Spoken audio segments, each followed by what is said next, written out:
To order. Approval of the agenda as presented. Billy. I heard Bruce first. Okay, you didn't hear him. I just seen a hand, that's all. Okay, Did got a you? motion by Bruce. All Yeah, those your in mic. favor? Opposed?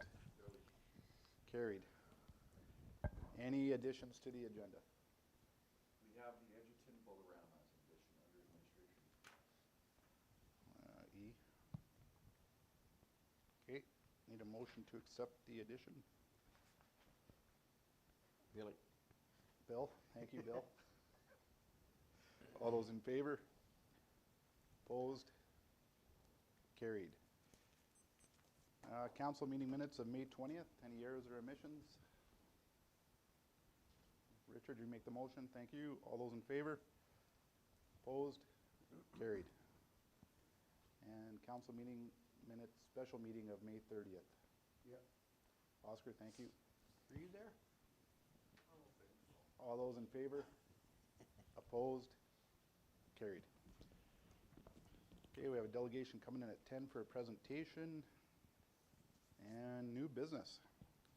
Ag Fieldman's report.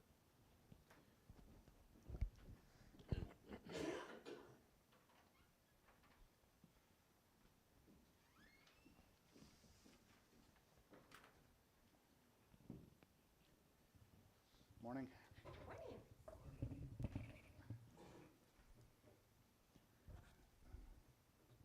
Okay, everybody has Shelby's present or report there. Is there any questions or comments? And if not, Shelby, if there's anything you want to add, please do. Yeah, anything just additionally, the Alberta Invasive Species Council has a mobile CD3 unit, which is that waterless boat cleaning unit that we've been looking at. So they are going to bring it out to Clear Lake for us from July 11th to 25th, just for some kind of community outreach and to see how it's, how it goes over in the community. So we're looking forward to having that out, and our staff are all out spraying now. So everything's kind of shifted into field season. Yeah, the kosher workshop went really well. We ended up with 32 guests joining us that day, and really good information. So hopefully, the word spreads on, how to address it. This is certainly quite a big challenge. Any more inquiries about road allowance spraying or weed problems? For fence For lines? kochia, Oh, for yeah. kochia? We do treat it like a regulated weed on the roadside. We've had a couple calls from the public kind of notifying us where some patches are. So we've been trying to address those early. So we've already been spraying where we know we have it. The earlier you can go, the better. So if people do know where there is some kind of in our allowance, we're more than happy to hear about it, to know where that is so that we can address it as soon as possible. On my road. I will make sure those ones get hit for sure. I heard that if we had cut it before we spray it, we'd be better off.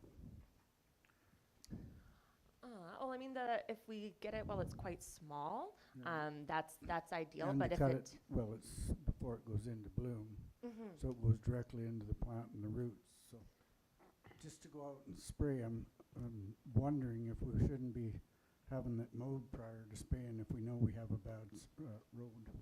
We've had pretty good luck spraying it when it's small, but certainly ones that don't go down with the first treatment that do get mowed, we're making sure that we're going back and checking those areas to make sure that we've gotten all the plants as best as we can. So those ones that are misses I or hear you, but resistant. you're missing my point. Are you Mhm. mowing any of it previous to spraying? Mhm. Yeah, that's something we can definitely look at and incorporate into the program because we want to be as effective as possible. Well, I would try one to see if I'm right or not. If I am, you could thank me for it. Is this something you got from the kochia management from the course? Is they to expose the root and then? No, absolutely not. Don't get me started on that, please. Okay then. So the boat, the thing that's picking up the mussels, or what are they on the boats? Are you setting it up at the boat launch then? Is that Yeah, the correct. idea? Yeah, that's the intended location for it, and it's on a trailer, so it can certainly go in a variety of locations. And so we do get it for a full 2 weeks, which is nice. Oh, okay. No, so that is the provincial watercraft inspection station, and they do actually have a decontamination unit out there this year as well, which is fantastic. But this is more of a, as you pull your boat out of the water, it's a way to clean it before you head off to your next destination. Mhm. Do we have a timeline on the site cleanup for stage 3? Yeah, so that one, we're just waiting to kind of firm up a few different things before we put it back out for bid. So we do have a fill source that requires soil testing, so that's being done tomorrow. We're waiting to hear back on a proximity agreement with the rail line. We will need one of those as well. We do have our demolition permit. We will also require a building permit. So there's a few things that kind of need to get sorted out in the background here, and just waiting to see how long those different items take to finish up. Okay, thanks. But it's all in the works. Any other questions or comments? If not, I'll get a motion to accept Ag Service Report. Oscar, thank you. All those in favor? Opposed? Carried. Thank you. Thanks, ladies.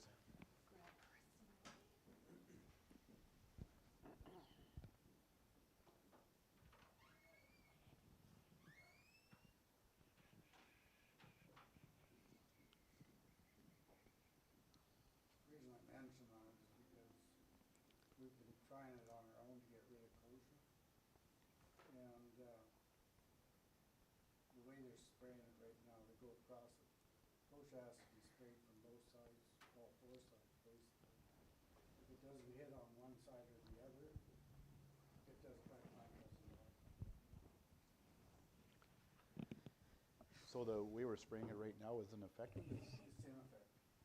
That's what I'm trying to say is. Morning. Morning.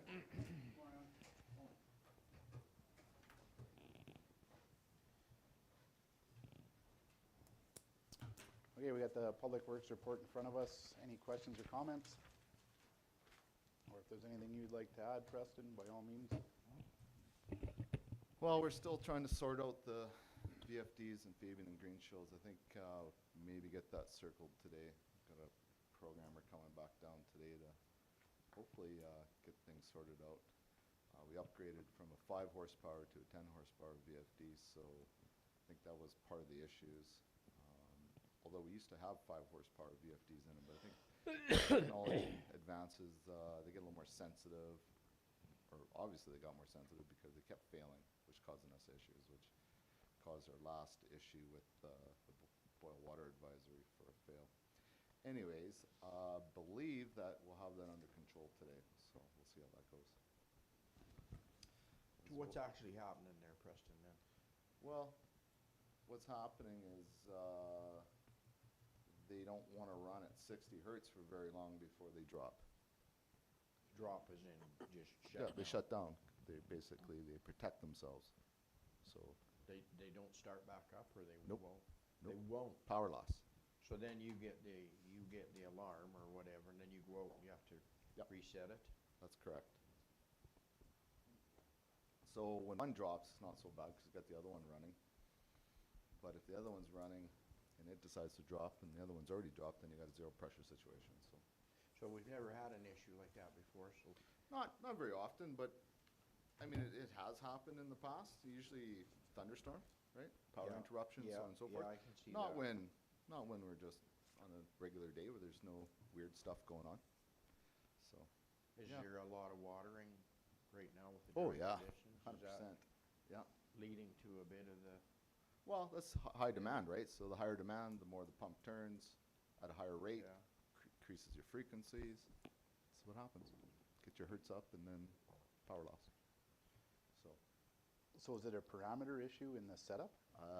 it's something to do with the programming and that VFD talking to each other. Excuse me, no, yeah. It has to do with the actual VFD itself being too sensitive. The fail-safes are, the parameters on the fail-safes are a lot tighter than the old ones, because the old ones are 5 horsepower as well, right? So technology's changed in the last 22 years. That's what it is. It's just protecting itself. So, but I think we're on the right course now with the upgrades on the VFDs, and we'll get the programmer in to make sure everything's talking to each other correctly, and I think we'll be off to the races now. So, and I think that's probably, I mean, the DWAS guy came down, but I think maybe that's part of it too. Come and check things out. Maybe just make sure everything's is what it is, but oh well. So he came in for 3 hours, had a visit, looked at everything. So So I'm just kind of curious, is that something you can do, is go into the VFDs yourself and manually reset the parameters, or do you have to oh have yeah, a programmer? you can if you're so inclined. Right. Whereas I'm not. No, It's- fair enough. It's like it's like the Matrix in there. It's quite interesting, actually. I think if you dealt with it on a day-to-day basis, it wouldn't be as daunting. But there's a lot going on there. Yeah, that's what I was kind of Yeah. wondering, how user-friendly it is, or if it Yeah. is, Yeah. No, there's a lot going on there. So as far as that, I have my HMI on the cabinet, which is a human-machine interface. That's where I interact. So I can change different parameters on that and so on and so forth. But as far as the VFDs, they do their own thing.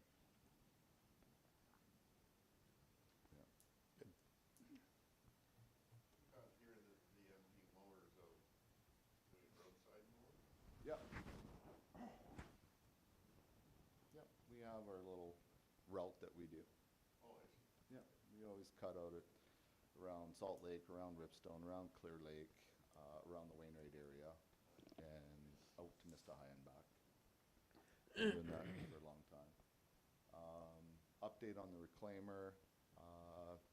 The latest is speculation that we have a bearing that's given us grief.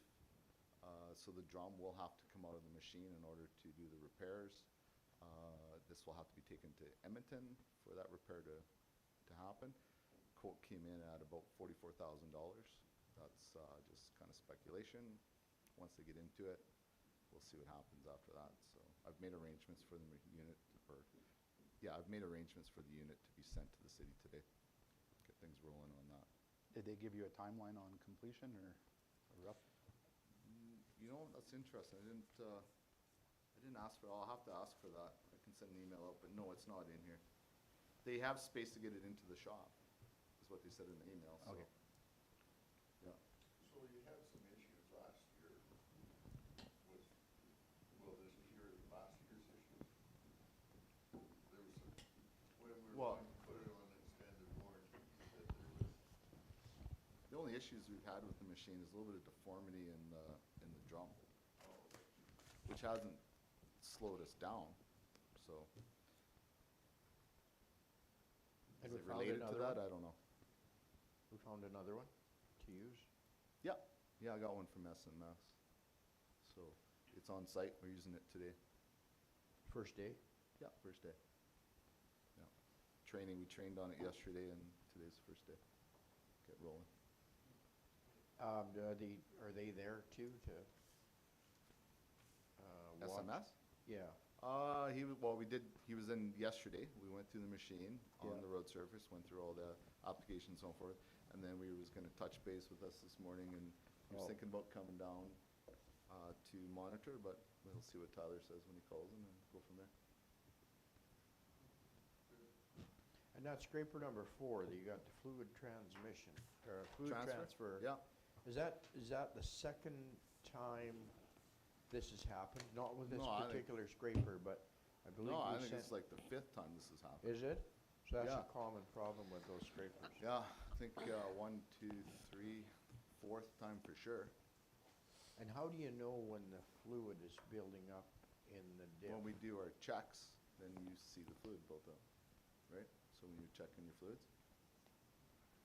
One's So. down, one's up. Yep. Yeah, so it transfers from the transmission into the differential. So, yeah. Other than that, it operates. Yep. Yeah. Yeah, if you drain one off, fill the other one up. It depends. Transfer is sometimes slow, sometimes fast. I think the longer you leave it, the faster it gets, right? So, So then, what you're saying to me, if the transmission's down, instead of adding oil, you go right to the diff and check it? Well, I think it's a sight glass, so you can see it after Oh, it's is sitting it? overnight, Okay. right? So, Okay. not the transmission itself, but the diff is a sight glass, I believe. Okay. Yeah. So this also now, to add to our situation with this scraper, when they took it apart, they found a tooth missing on the crown or whatever in the diff. So that'll have to be fixed, so now that'll delay the return of this unit. So it'll be another 2 to 3 weeks. Because I'll pull that gear assembly out and replace and put it back together and send it back to us. But they did have the parts available this time for the dual cone seal, which in the past they never really stocked, which was part of the delays before, right?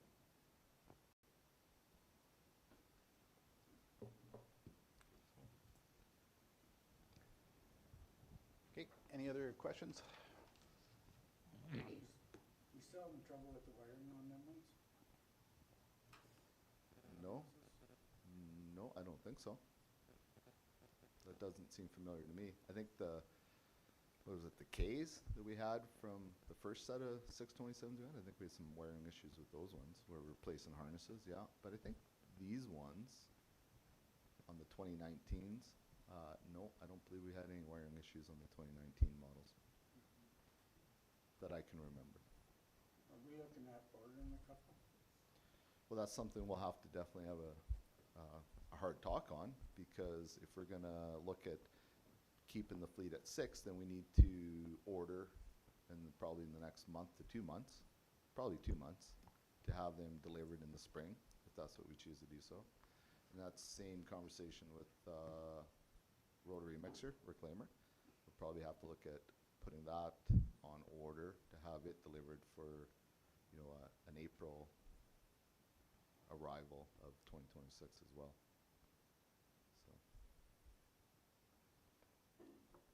So if council wants to discuss that, we can have a discussion on that, whether it's today or at a later meeting, what they want to do, but Have you got prices on them yet? on a brand new scraper? And the reclaimer? Well, the reclaimer is about 1.1 on that. No, I do not have 2026 prices on scrapers. Last year's prices were 1.75, I believe. 1.8, 1.8. 1.8, okay. So, it's either, probably not gonna be less than that, that's for sure. But, I mean, that's a roundabout price to start with, for sure. So the work we're doing on the reclaimer, do we have to replace it? Well, this machine, we've extended warranty on it twice. Yeah. It's whatever your council would like to do. You can sit on it if you want, or we can replace it. The discussion at planning was to run it this year and replace it, so that's what I'm going with. Still has low hours. Yeah, it's only got 2,000 hours on it. Yeah. So, I'm not suggesting we replace it because it had this breakdown. We did talk about it at planning, and that was the plan, run it this year with potential replacement for next year. So if we want to do that, we have to be proactive to, you know, secure that machine for the spring delivery, right? That's all. Have they got one on hand? Well, if you want a 2026, probably not. If you want a 23 model with some hours on it, or potentially maybe a 24 with low hours, that's a possibility, depending on what unit you want. If you want an RM, if you want a Workings or a Bomag, or if you want to source out and stick with the products we've been using because we're happy with that and that's what we like. I mean, those are some of the discussions we need to Is that an kind of RM figure out. you got? Yeah, yeah. Okay, it sounds like you got some direction to bring some pricing and availability back to council then, and Okay. we'll have the discussion. Anything else on the report? If not, I'll get a motion to accept the, thanks, Richard. All those in favor? Opposed? Carried. And safety report, Ray. Morning, council. Morning. It's been a pretty busy month. We had OH&S come out and start up with their rollout for it's it's called a proactive inspection initiative, and what they're doing is they're hitting up municipalities, towns, and villages all across Alberta, just going through procedures, manuals, checking for compliance, making sure that all the latest additions to the legislation and code are implemented for this year. We were visited on May 13th. There was a total of 9 orders issued to us. 8 of these orders have all been submitted and deemed in compliance. We're still working on 1 order.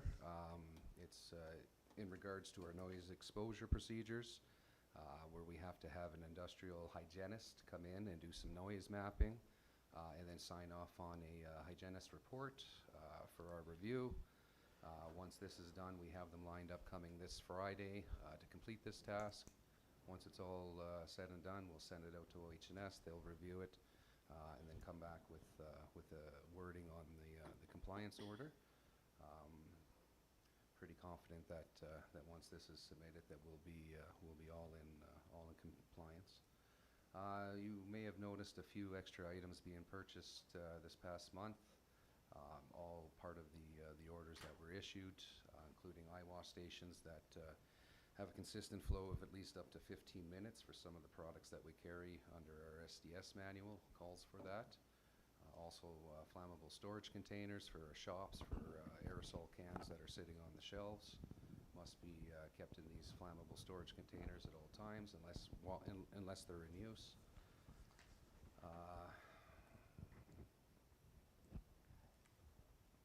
Yeah, I mean, there was quite a few.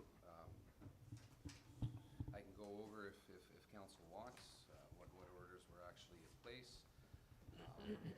Some of them range from creating a code of practice for silica, because we do sand our roads in the winter time.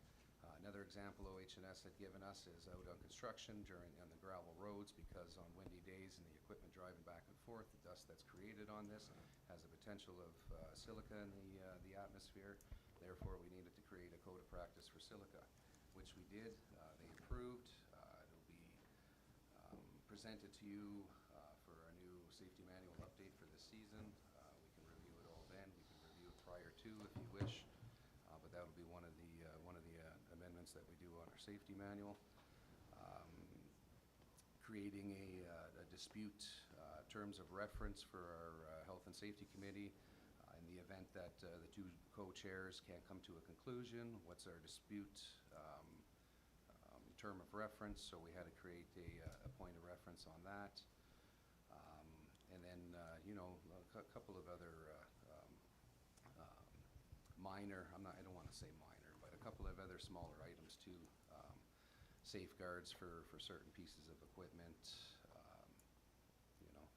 So the main one right now is looking into this noise exposure assessment, and like I said, I have all the confidence that will be completed that on by this coming Friday. Good. Other things that to take note on, we had our tower, Edgerton Communication Tower inspected this past month, so we're good for that inspection on a 3-year basis. We did a lot of employees have been participating in online courses, chainsaw, construction scraper awareness, just as part of our commitment to ongoing education and training. We decided to run up a few courses for the construction crew. During our construction safety meeting this past June 6th, we did discuss the new silica code practice to the employees. Offered them the options, brought more safety desk masks out, so if employees choose, they could be wearing these when they're out of their equipments. A couple of orientations took place for some of our new employees, and corresponding with surrounding municipalities. I don't think we really spoke amongst everybody within all the other towns and counties as we have in the last month. Everybody is going through the same thing. Everybody is having to create these code of conduct practices. The big one is this noise exposure assessment, and there's a lot of communities out there actually looking for an industrial hygienist so they can go ahead and become compliant as well. So there's a lot of back and forth giving our views on certain contractors being brought in. The one that we have coming in on Friday was highly recommended by a few counties, so we went that direction.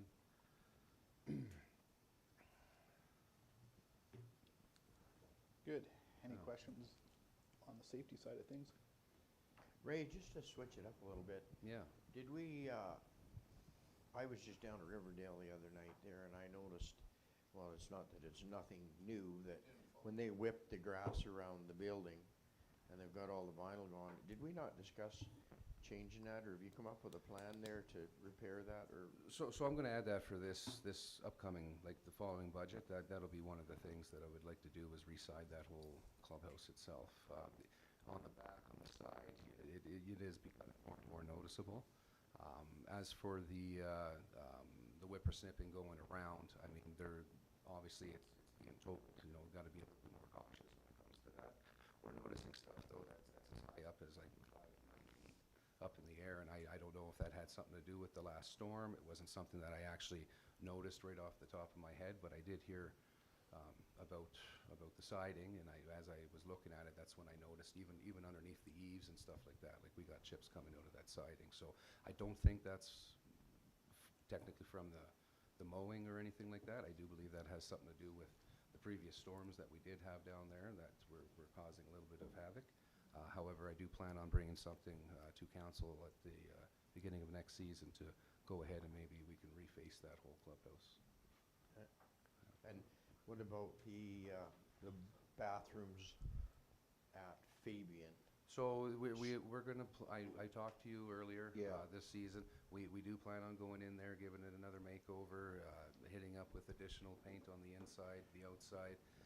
As for the scent, I mean, we've been sucking them out like on a monthly basis. Prior to the season even going, we had a contractor go in there, flush them, clean them right out, throw some of their chemical in there just to kind of help with that smell. I just wondered if what happened if we take that out and use, like, get a contractor in there with bathrooms there. Does that alleviate a lot of it? It or- would. So that's what I'm trying to roll out at Riverdale too. If you've noticed, like all of our, like, are you talking about the porta potties? Yeah. I would love to go get on board with that and replace that for the porta potties. The maintenance, the cleaning, it's so much easier. It's half the time to do. We've noticed that at Riverdale ourselves, that just maintaining them is a lot easier. Well, that's something that I'd like you to look into rather than, I mean, you can, for this year, if that's what you want to do. I mean, it needs attention. There's no doubt about that. I mean, I think you've seen that as well. Yeah, I have, yeah. Okay. Okay, any other questions for Ray? So the rec board approved the garbage cans for the walking trails. Do we have to pour cement for that, or are we gonna try, what are you gonna? So there's two options of installation. You can pour a little, I think it's like a 2x2 foot pad that we're more than capable of doing. A couple bags of cement we can mix in a wheelbarrow. If we were to go ahead and fasten it on either end of the walking trail, I mean, that's where the garbage cans are sitting right now. It'll take 4 leg bolts. I'd have to look. I'd have to look into that a little bit more about actually securing it without the concrete pad, but we're more than capable to do the pad itself if need be. Perfect, Yeah. thank you. And just a heads up, those were ordered today as well. So they're giving us a 2-week time frame for that to come in. Okay. So as soon as they are, we'll let Kelly and yourself know, and we'll go ahead and organize an install. Thank you. So we're just putting one on each end? Yes, and it's the single containment ones, not the dual receptacles. It'll be the single containment ones. Yeah, and basically what it is, it's just an animal-proof garbage bin, right? So it's the ones where you see throughout the town. I guess the town went ahead and got a couple of these as well. They're the ones that you can slide your hand in and open it that way, and it's to prevent animals from getting in and Yeah, I think we had causing a little birds bit of, getting in the yeah. old garbages and that's what making we're them- noticing too with those concrete ones that we got. So. Can we get two or three, whatever's out there, replacement dumpsters at Farm Lake? I can definitely. One's overfull, one you can't lift the lid on. One's overflow, so I mean, it needs to be dumped? It's always overfull because Huh. nobody can lift the lid on them. Oh, I so got they you. Okay. I'll, Put some plastic lids on them. So Ray, I'll go out and take a look Yeah, at that with you. That's the first thanks, I've heard Mike. of issues with the dumpsters out I there. look but- at it every day. Likewise. We could definitely look at it though, Oscar, for sure. It's not looking so good. Ray, where's that noise, where's the excessive noise come from? You know, is it in the shop or is it in our machines or? Yeah, so I mean, it all depends. So what we did is we did a little bit of noise mapping. We found the most noise producing tools and equipment that we have consist of the chainsaw, the gas axe, like the concrete saw, the reclaimer itself, and then also the packers that are out on construction site.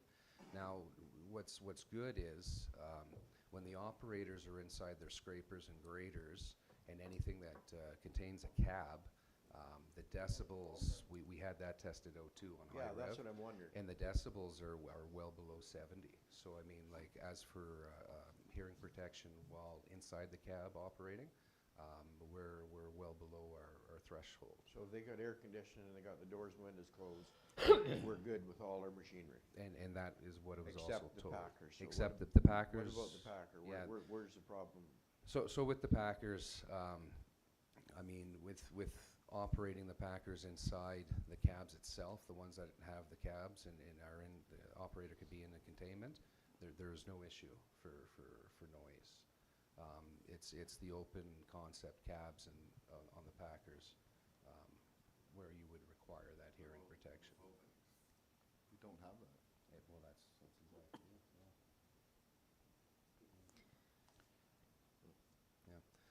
But yeah, no, it's like your ride-on lawnmowers, right? So full going with a rev, I believe we hit up to 98 decibels.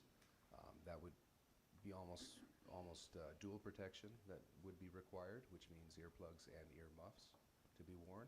So with this hygienist report that's going to be coming out on Friday, this is where all these recommendations are going to come into. They take a look at our policy, the way that we have it written up, and then they'll make their own recommendations on top of that. We'll review, and if it is within the threshold where dual protection is required, well, then we'll have to change that. We'll have to alter how we handle hearing protection. But as of right now, it looks like it's only going to affect the field staff, where they're actually out on the field with the chainsaws operating, with the power lawnmowers, the ride-on lawnmowers, but it's already a practice for dual protection in those situations too. So this hygienist report that's going to come in will probably knock up par right next to what we already have in place. But Good. The damage at Riverdale, the families have agreed to pay for the damage that was done by the kids. Do we have anything in our policy that if this happens again, they can't stay there anymore, or what do you have going on there? they're not allowed there right now today. Oh, okay. Yeah. They're Yeah. not allowed to camp there anymore. Okay, Yeah, or attend the golf course. okay. So they'll be on a band. What we normally do is when we do restrict entrance or access to an individual, we'll put their names on a list. Every 2 years, I'll review that list. A lot of it has age has a lot to do with it. You know, you're 15, you're 16, you're out there, you're causing havoc with your friends. All of a sudden, you're 20 years old, you want to go golfing. People grow up by then, so that's why we would review it every couple of years. How much damage was? There's about 9 flag poles that got mowed over, not mowed over, ran over with a golf cart, so fiberglass poles, so they snapped. While doing so, we have the plastic cups in the holes themselves, so by hitting the poles, in turn, they snapped the cups, they broke the cups in half, the damage to the greens themselves. I mean, that was the real setback, because now the crews have to work hours that they've already spent greens in the conditions that they are right now. So with that extra work, I mean, that's time. So I mean, we lost, I believe it was a total of 10 hours, 2 guys, to get all the greens up to snuff the way that they were. So it's yeah, wasn't pretty. But like you mentioned, the parents were also notified on this too, and actually they came together and suggested that they will pay for the damages. So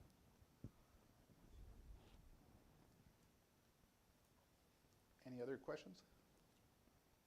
If not, I'll get a motion to accept the report. Bill, thank you. All those in favor? Opposed? Carried. So we got some RFDs, road salt supply. Okay, here's our annual road salt supply request for proposal. We did have one supplier submit. This would be NSC Minerals. We've worked with them in the past. We're looking at purchasing approximately 1,000 tons of salt, depending on what type of season we have. Is that comparable to last year? Didn't we have to? It's a little bit order less some? than last year. A little bit less? A little bit. Didn't we have to order more right in the spring? Didn't we have to get another load? I don't recall. I think we did, yeah. I think we did. To my best recollection, I don't recall. Oh, okay. Well, that's- Probably. That's a good answer. You know, it was really busy in the fall last year with all the rain and everything, and then it was busy right up through till like January, and then it just shut down for quite a long time. So we had a fairly quiet. The way we were going, it was going to be a pretty empty salt shed, but then it just shut off, right? So, yeah. It's subject to just watching the weather and Yeah, oh, the yeah. product. Yeah, But I mean, our initial mix is when we use the most of the product, right? So need to start ordering this stuff for August, get it into the shed, get set up and mix for September, get it on the ground and go from there. Okay, Bruce made the motion to go with NSC Minerals. All those in favor? Opposed? Carried. And a crack seal budget increase. Crack seal, very interesting. Always have an issue with crack sealing. We go out and measure the roads. They never seem to hit these targets. They're always a little bit over. Actually, they're quite a bit over as a rule. I'm not too sure if it's timing on when we measure, whatever the case may be. So what we've done is we've finished the Hogan Hill Road. We finished the Sparks Road. We got 2 miles, 1 mile done on the airport road, down and back, and that pushed our budget a little bit over. So looking at what's left, based on these numbers that we've already sealed this year, looking at the overages, my estimation is about 149,549 if we wanted to continue and finish the crack sealing as per proposed back at planning. I think some of So- my issues with crack sealing is when I drive out there, it looks like the entire plug, if you call it in the crack, has rolled out. Do these guys blow them out first, like you, No. Yeah, they do. the whole thing's rolling out in one chunk? Is that normal? Like, what have they done That's differently? the brand new stuff? Yeah, 'Cause I haven't seen that. yeah, right on the, approach at Al's. Yeah, like well, on that's the old. west. That's not new. But, I mean, that road's only a We year or didn't, two we old didn't as crack it is. seal that road though. Right in front of it in the intersection on the airport road where the two meet, it's rolling out in a chunk. Okay, that's right where we shut off, right? That's that mile, so I'm assuming that's the old stuff. Okay. I know, I'd have to look, Robin. But they are But there blowing it was out some, there was first, some like- on the old stuff. So what happens there is you get your heavy trucks turning and they can grab that and pull it out over time. Okay. So plow truck can grab it and cut it and so on and so forth, so. So it's not the contractor's issue that they're I don't believe so. underbidding I the don't, job, we're just undermeasured? no, it's not the contractor's issue. It's a tough measuring. Even the contractor talks to me about it and it's not a science. You measure, throw some overage in there and want to try and meet your marks, but it's a little tough. By 150 grand's a bit of a, Yeah, well, it's not easy. What was the budget for that? I think it was about 170? Yeah, I think it was about 170 or 160. it's not pulling out when you, Just because one crack pulls out doesn't mean they all pull out either. You can go to the Berg Road, we did that all the way up to the hall, and none of it's pulling out, so. I mean, yes, it is possible, but I mean, if you look at percentage-wise, where are we at? Below 0? So, we can change the process and just go blow and seal and don't do route and seal. I'm up for that if council would like to change how we do it. So, So what would that involve? I'm not you just familiar. pour the product on top of the crack, you don't route it out. Yeah, so it doesn't go in. So that would This be was that. started back when we first started sealing roads, we did route and seal. and it is the Cadillac of sealing, is very highly recommended across AT and other counties and municipalities. But it does cost a little bit more. So how much more do you need? He's got it there, 149. Be 149 if we want to try and finish this off for this year. I think you should finish it. I'll make the motion that we go ahead. Okay, thanks, Oscar. Oscar goes with option 1. All those in favor? Opposed? Carried. Okay, that brings us to construction of bridge files.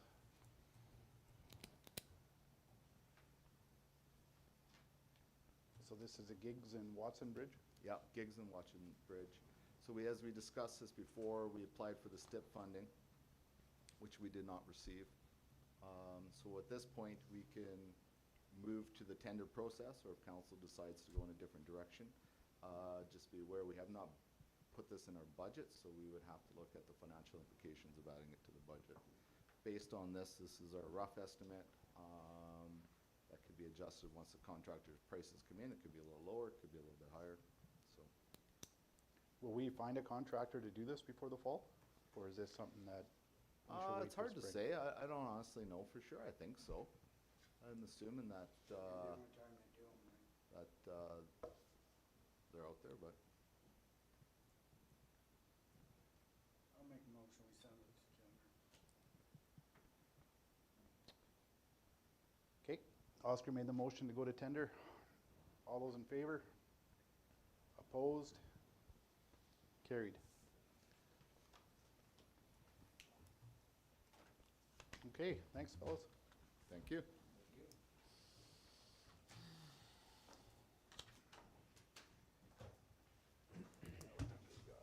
Okay, moving on to finance. You guys have the accounts there in front of you. Any questions or comments on the accounts? If not, I'll need a motion to accept them. Bill, thanks, Bill. All those in favor? Not in practice, is a good thing. Opposed? Carried. Financial statement, May 31st is there.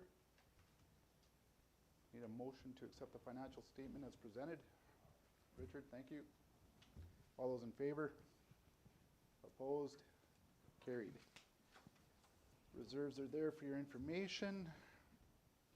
And moving on to administration and taxation. So we have our monthly status report there for any questions or comments for administration on that. Thank you. No? Okay, that leads us to our RFD for FCM Conference 2026. I got a question. I just want to know why we would make a motion for a new council to attend a conference. Why would they do it on their own if they decide to run, or decide they want to go? We've never really committed a new council to attend anything. I mean, there's enough experience around the table, administration can guide them. I think in this case, it's just to secure the rooms and the registration. We did this, we booked the last conference about this time of year, and for that reason, usually the hotels book up very Yeah. quickly. My concern is it's a new council you're directing to go. I don't care about going, it's just that you're So making decisions for a new council. So if half the new council doesn't want to go, can you get your money back canceling the tickets in the rooms, or are we committing a financial, Not really. I don't When know. you booked your That's- rooms last time, there was no, no refund there on your? was no refund Not after the ones 30 days. in the last conference, but I'm not sure if Edmonton's gonna be the same way. Yeah, I think it's still good to, at the end of the day, I think they should have the option to go. If we don't do this, They're taking away their They'll have option the to go. option. they could be, yeah, just stay in Insured Park maybe. I'll make that motion. Okay, thanks, Bill. All those in favor? Opposed? Carried. And library service grant distribution, everybody has that there for their information. This should have been passed on to the libraries as well and the villages. No, well, maybe not the villages, Okay, but it probably wouldn't hurt for you to bring this information up to your board meetings when you meet. And when are these checks issued? Is it already gone, or what? This is to be expected? That would be, the checks would be issued by Northern Lights Library System, so I'm Right. not sure when they would issue the checks. Perfect, okay. Yeah, I'm not sure. It'll be in a budget, it'll be in a budget line for, 2019 numbers. Yeah. Okay, and member bulletins are there, which leads us to another RFD for the Edgerton Bolorama. And that's for council's consideration. I passed out an RFD, Why isn't this going to the rec board? because it always comes to council. It always comes to us? It has in the past, yeah. I'll make a motion to go with option one.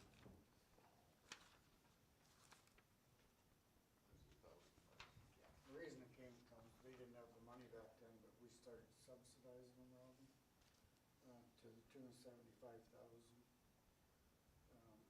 to the rec board, so we still kept doing this to help them out because they were behind.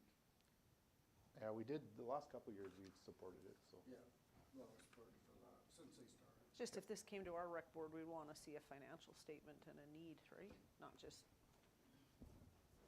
asking. I don't mind. Okay. Richard made the motion to go ahead with option one, approve the sponsorship amount of $1,000.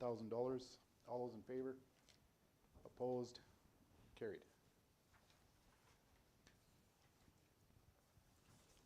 Okay. Moving on to development.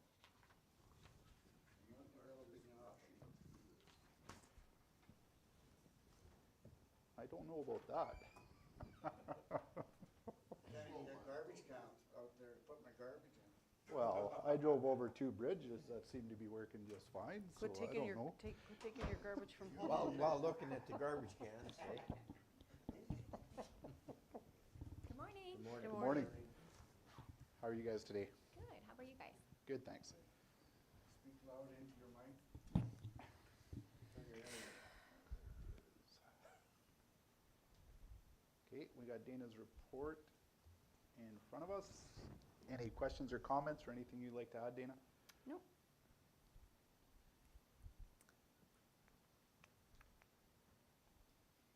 I'll pass Dana's report. Motion by Oscar to accept the report as presented. All those in favor? Opposed? Carried. Well, thanks for coming in. Thanks, Dana. Pay sheets. Need approval of the pay sheets. I'll do that. Robin, thank you. All those in favor? Opposed? Carried. 10-2. Committee reports. Wainwright C cleaning plant. Yeah, they had a meeting last month. They're up, they cleaned 90,000 bushels and they're up to the end of March.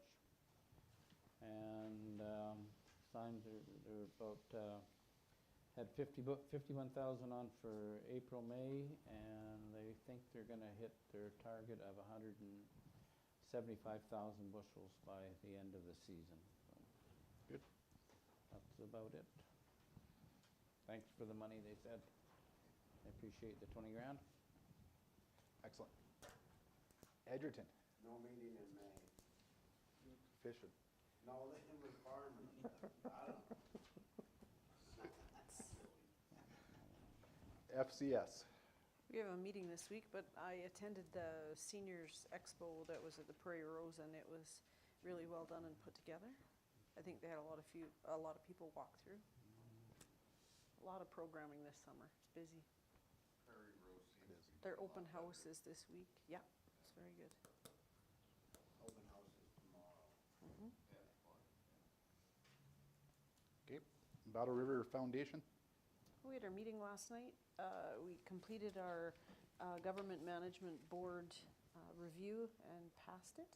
It required 5 new policies that we hadn't, well, if we either updated or added a new, what else? They were just updated to put a date on them. Yep. We had the policies, just the date and the motion wasn't on record on the bottom. And we're full, almost. I think we have Yeah, 2 we got empty one rooms more as well. left. Two Actually, one's coming.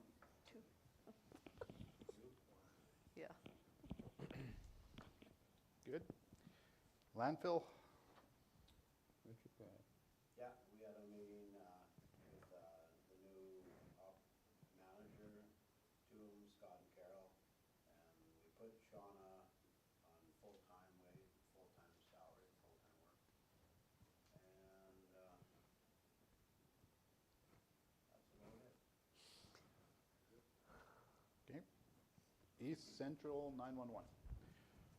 We had an executive meeting here, we got two tenders in that we're going to discuss with the general meeting, which is Thursday.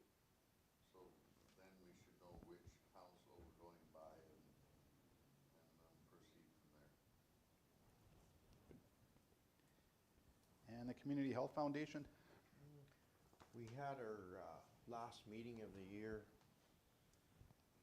till September. The hospital administrator informed us they're getting 17 new positions with a change in AHS at the Wainwright Health Center. They're opening a new wing up in the long-term care, and completions of the HVAC system is supposed to be done by the end of June, with no idea on when they're gonna start the main building, acute care. That's all I have. Okay. Like 17 new positions administration-wise, or do you think No, they're 17 nursing- workers, nursing staff or? nursing staff, yeah. Wow, They're that's- not full-time, they'll be points. 0.4, 0.6, I'm not really sure. That's awesome. She just said 17 new ones. And some of them are the new nurses that were in the training. They've graduated now, and they're gonna hire all of them locally. That's awesome. Yeah. Okay. Northern Lights Library. I had something written. You're gonna send out all the stuff to the library boards on? Yeah. Yeah, I'll take that with me. The next meeting personally in my car. Shameless plug, the local library is cooking burgers tonight. Oh, yeah. Mm-hmm. What happened? Come buy a cheeseburger at the local library tonight. I'm cooking for you. Speak into the mic. I am speaking into the I mic. have an upset stomach. And, but Northern Lights, we meet, they've had a policy review meeting August 4th coming up. Everything's status quo, I think. Okay. Wainwright Economic Development. Meeting's the end of the month. Okay. Need a motion to file the reports? I'd like to ask Robin a question on Northern Lights. Has the government sent you guys out or indicated that you guys have to go to every library and do a whole bunch of updates on them? And Are you talking about like the financials? external audits that's been happening in Yeah. yeah. Have we been notified as far as Northern Lights goes? Yeah, well, you guys, we come to you when we have these, whether it's government organized or are you guys involved in it at all? I don't believe we are. Northern Lights is just one of many within the province. That's right, so Yeah. they all should be doing the same thing. Making your I smaller noticed you libraries. never said nothing about the Wainwright Library, though. I'm making a cheeseburger. I did mention the Are they Wainwright doing Library. the audit on them, though? Are they, we do our own audit as a board. I realize that, but the government wants one on costs and stuff. Well, we have to And how send much that money in. you got in the bank, what your future Yeah. identification is. They report every month just like any other, absolutely. But Yours? not to Northern Lights, I don't believe. It'd be the library, like the governance over the Northern Lights. Right, but this is a different one, it's coming right from the government to us. From and I'll ask, yeah. they're essentially doing an audit on the Alberta Library Act and whether you're following procedure and policy and And wanting to know how much money you got and what's in the bank and how come you're short of money and so on and so forth. Yeah, they would report, I but I was mean, just- it's a new audit. I just thought Northern Lights would be the one that should have got notification before we got it, really. So that Right. you guys had had the chance to bring that to us, but it never came through you guys. Through Northern Lights. Yeah. I can ask James for Yeah. sure. Thanks. Yeah. We didn't go through Northern Lights, it was the province dealing directly with the library board. Absolutely. They shouldn't. Because ours reports to the think- province, they don't report to Northern Lights. Yeah, at we any- submit our reporting to the province as well, and it doesn't go to Northern Lights. We do too, but when they come out and want, expenditure less, what's your bank account, how much money you're gonna keep in the bank, what's your future update, that should, Northern Lights should have notified us on this one-off come from the government. There's some communication gaps is what I'm saying. Northern Lights doesn't regulate anything for you financially other than what they give you with your I tax realize. dollars. With their programming. Their programming and their, you know, They get the money and this is gonna come back to a Northern Library funding process to us. Mhm. And that's why I can't believe you guys didn't know about it ahead of time. I can inquire for sure. But to be fair, Oscar, I don't think Northern Lights would have been notified because the libraries are dealing directly with the province. But it's gonna affect Northern Lights' money from the province is what I'm trying to get in that head. No, I understand what you're saying, but what's Northern Lights to do? You keep saying Northern Lights should have warned us about this, but Northern Lights pays us what they tax into the town pays Northern, and then we're refunded that money. $5 per capita. Mhm. So, yes, they should have known. But I don't think you report financially, like the Chauvin Library we doesn't do, report we to do Northern that. Lights, you do to the We do- government, We do that. but not to Northern Lights. Yeah, they don't regulate any of your expenditures or incomes, right? I just was, Or it just could a- affect all they are is a our, funder. They don't, they're If they funding, cut they're a back funder on that their supplies end. programs. Yeah. all they do affect is us collect is money all and hand it out. I got you, They've got yeah. nothing If to they do with cut back operations on of the their end, library. they're gonna come to this table and want So I don't know where quite that is money from going. the municipalities. Because you've already agreed to like a 1.5% increase. That's right. So- But next year, 4.5. Okay, any other questions on the report? If not, Richard makes a motion to. That was a while ago, I forgot about it. All those in favor? Yes. Opposed? Carried. Okay, we'll take a coffee break here and then come back and deal with our closed session. We have a delegation. So I'll bring the foundation members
call the meeting back to order, and we need a motion to go to closed session. Bruce, all those in favor? Opposed? Carried. Shut it down.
Okay, need a motion to come on a camera. Thanks, Bruce. All those in favor?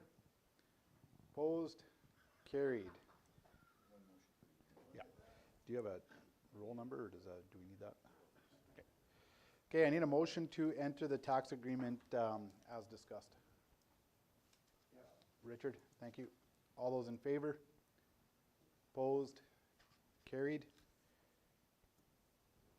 One last motion. Bruce adjourns. Okay, thanks, everybody.